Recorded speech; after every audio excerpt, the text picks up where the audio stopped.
హల్లెలూయా. నీవు నిలబడే ప్రతి స్థలములో కూడా నేను ఉండగలిగిన వాడిని. అంతేగాని నేను అక్కడ నేను కొండ మీద ఉండా గట్టి మీద ఉండా అనే దేవుడు కాదండి. నీ హృదయంలో కొలువై ఉన్నవాడు నా దేవుడు. దేవుని స్తోత్రం. నీ హృదయంలో కొలువై ఉన్న నా దేవుడు. ఈ ప్రపంచమే కాదు, సృష్టి అంతా స్థాపించిన సజీవుడు. ప్రతి స్థలములో ఆయన ఉంటాడు. దేవుని స్తోత్రం. హల్లెలూయా. నువ్వు పిలుస్తున్నా, నేను పిలుస్తున్నా, ఎవరు పిలిచినా పలికే దేవుడైన దేవుని స్తోత్రం. ప్రియ సహోదరి సహోదరు, ఆయన ప్రేమను గుర్తెరగటలా కొండ మీద ఉంటాడా లేకపోతే ఎక్కలేని గట్టి మీద ఉంటాడా అనుకోవచ్చు. చాలా మంది మొక్కుతారే, అయ్యా నేను మోకాళ్ళ మీద వెళ్తాను. కొండ మీద ఉన్నాడా దేవుడు? ఇసేమన్నాడు, నీ దేహము దేవుని ఆలయమై ఉన్నది. దేవుని స్తోత్రం. నీ దేహము దేవుని ఆలయము. కొండ మీద లేక లోయలోనో గుట్టులోనో కాదు, నీ హృదయంలో ఉన్నాడు నా దేవుడు. నా హృదయంలో ఉన్నాడు. దేవుని స్తోత్రం. హల్లెలూయా. హల్లెలూయా. నీ దేహము దేవుని ఆలయము. ఆయన నీ కోసం నా కోసం ఈరోజు జ్ఞాపకం చేసుకుంటున్నాం. మరలా ఇదే దినము నా దేవుడు ఈ లోకానికి రాబోతున్నాడని. దేవుని స్తోత్రం. అందుకే సెలబ్రేట్ చేసుకుంటాం. ఇంటమైన స్టార్ పెట్టి కాదు ఈ హృదయాలు పాడు చేసుకునేది. మొట్టమొదటిగా కుటుంబాలు ఈ క్రిస్టమస్ సెలబ్రేట్ కావాలి. అప్పుడు నా దేవుని మహిమ మీరు చూస్తుదురుగాక, నా దేవుని ప్రేమ విస్తరింపబడుదురుగాక, నా దేవుని మహిమ మీరు చూస్తుదురుగాక. చాలా మంది ఈ ఆరాధన లేని వారు ఉన్నారు. నమ్మకార్థంగా ఏదో ఎదడములే మందిరానికి, పాడదములే, ఏదో చేద్దాంలే, దానికోసం కాదు, మనసారా యేసని గణపరచడానికి మీరు వచ్చినట్లయితే మరలా ఇదే దినమ రోజు నా యేసయ్య ఈ లోకానికి వచ్చిదురుగాక. దేవుని స్తోత్రం. హల్లెలూయా. హల్లెలూయా. పరిశుద్ధాత్మ చదివిస్తున్నాడు. ఎందుకంటే ఆ మరియ గర్భంలో జన్మించినప్పుడు ఆమె ఎంత సంతోషపడేటదో. హల్లెలూయా. లోకము దూషించిన నాకు పర్ల పరిశుద్ధుని నా గర్భాన్ని నేను మోస్తున్నానని ఎంత ఆనందపడి ఉండదో ఆ తల్లి. ఒక పరిశుద్ధుడిని, ఈ లోక భారాన్ని మోసే సజీవుడిని నా గర్భంలో మోస్తున్నానని ఆ తల్లి ఎంత ఆనందపడి ఉండదో. హల్లెలూయా. పరిశుద్ధాత్మ దేవుని తన గర్భంలో దాయటం అంటే మాటలు కాదండి. ఆమె చాలా సంతోషపడి ఉండేది. అలాగే యేషోబు కూడా సంతోషించి ఉండవచ్చు. నేను ఒక కాబోయే నా భార్య దేవునికి ఎంత దగ్గరగా ఉంటే తన గర్భాన్ని ఎంచుకున్నాడు. ఎంత దేవుడికి ప్రియమైన బిడ్డగా ఉంటే తన గర్భాన్ని ఎంచుకున్నాడని అసలు ఆ యేషోబు ఇంకెంత సంతోషపడి ఉంటాడు. దేవుని స్తోత్రం. హల్లెలూయా. ఆ ధన్యత ఎవరికి కావాలండి? పరిశుద్ధిని మోసే కృప మరి తల్లికి ఇచ్చేది. కానీ మరి తల్లిని ఆమె ధన్యురాలని ఆమెని ఆరాధించవచ్చు. కానీ అధికమైన, ఎందుకంటే యోహాను సువార్తలో దయచేసి నేను చెప్పట్లేదు కానీ యేసు తల్లి శిశువులు కలిసి పరిశుద్ధాత్మల కోసం ఆరాధించబడి ఉండదని రాయబడి ఉండేది. దేవుని స్తోత్రం. హల్లెలూయా. మరి ఎందుకంటే యేసు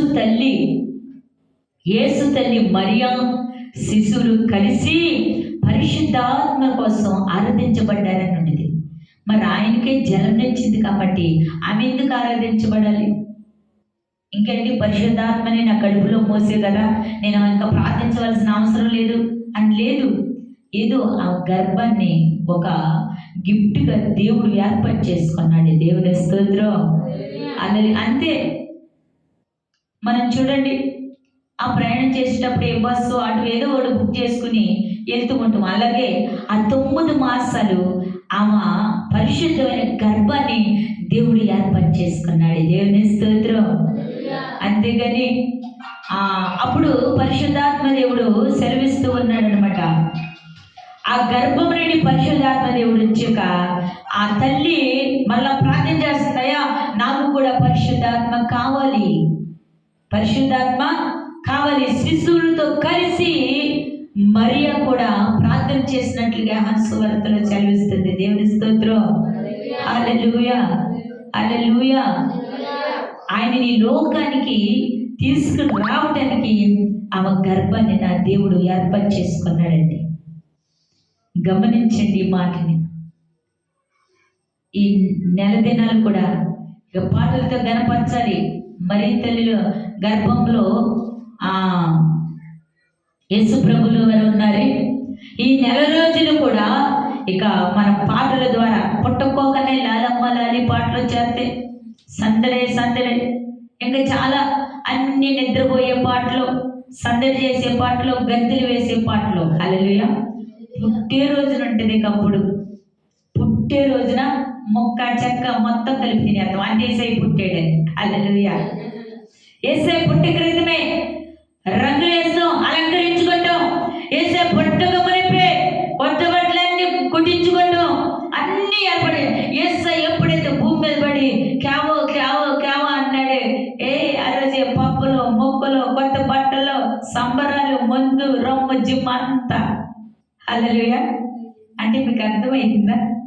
మనకెవరన్నా అచ్చంగా ఆడపిల్లలు పుట్టి పుట్టి పుట్టి మగపిల్లడు పెట్టాడు అనుకోండి, అప్పుడు ఏమంటారు మీరు? పట్టి. ఇక ఆ ఆనందం చూడలేము. దేవుని స్తోత్రం. అలాంటి ఆనందం అన్నమాట ఇది.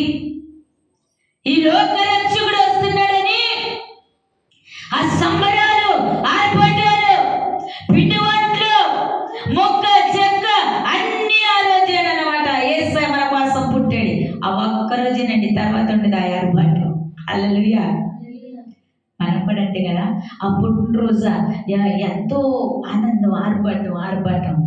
ఇక రెండో రోజు మూడో రోజు ఎప్పుడు మా ఊరి పుట్టేళ్ళే నాకు తెలిసిలే అంటవా లేదా? పుట్టేళ్ళే నాకు తెలిసిలే. హల్లెలూయా. పరిశుద్ధాత్మ దేవుడు చదివిస్తున్నాడు. తల్లి గర్భంలో రూపించుకోమని పేరు రూపాన్ని దిద్దినవాడు ఆయన్ని. ఆ ఒక్కరోజే కాదు నీ సెలబ్రిటీ, ఆ ఒక్కరోజే కాదు నీ ఆర్భాటం. అనేకమైన ఆత్మలు, నశించిపోయే ఆత్మలే ఆయనలోకి నడిపించడానికి ఆయన పుట్టి ఉన్నాడు. దేవుని స్తోత్రం. హల్లెలూయా. నువ్వు ఒక్కరికైనా సాటి చెప్తున్నావా? అరే ఈరోజు క్రిస్మస్ పండుగ పార్టీ ఏంటి? ఈ యేసయ్య పుట్టాడు పార్టీ ఏంటి? ఎక్కడికి వెళ్దాం? బీరుకా, బారుకా, సినిమాకా, షికారుకా, పందారుకా అది కాదు. ఒక్క వ్యక్తి నా రోజున యేసయ్య పుట్టాడు, ఈ సంవత్సరమైన మారంట్రా, ఈ సంవత్సరమైన మారమ్మా అని నీ పక్క వారికి, విరుగు వారికి, పొరుగు నీ కుటుంబీకులకే నువ్వు చెప్పగలిగేవా? దేవుని స్తోత్రం. ఏమంటావు? రేపు 25వ తారీఖు బట్టలు కొనుక్కున్నావా? పిండి వంటలు ఏం చేస్తావు? ఏ వెరైటీ ఉండాలనుకుంటున్నావు? గమనించండి ఆ మాట తప్ప. ఎస్సర్ ఇప్పుడు దినం జన్మించే రోజు, ఈ సంవత్సరమైన మారు. ఎస్సైని అంగీకరించు, లోకరక్షకుడిని అంగీకరించు. నీకోసమే ఆయన పుడుతున్నాడు సిలువేయబడటానికి, నీ పాపభారం మోసుకుని వెళ్ళటానికి. ఈ సంవత్సరమైన ఈ సెలబ్రేట్ ఈ రోజు మాత్రమే కాదు, నీ జీవితాంతం కలిగి ఉండాలని ఒక్కరికైనా నువ్వు ఆ మాట చెప్పగలిగేవా? దేవుని స్తోత్రం. ఎవరినైనా కదిపేమా?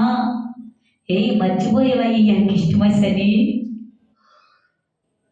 ఇంకొకటి చెప్తారు తెల్లజామున, హ్యాపీ క్రిస్మస్ అంటే ఇక్కడ నుండి నేను లోకంలో పరిగెట్టడమే. హల్లెలూయా. దయచేసి అలా వద్దు. ఈ సంవత్సరమైన ఒక్క ఆత్మనైనా రక్షించడానికి ప్రయత్నం చేయండి. నిజంగా నేను ఖచ్చితంగా చెప్తున్నా. నాకు అంత క్రిస్మస్లు, జనవరి ఈ పండుగలు అంటే అంత ఆర్భాటమేమో అనిపించదు. ఒకసారి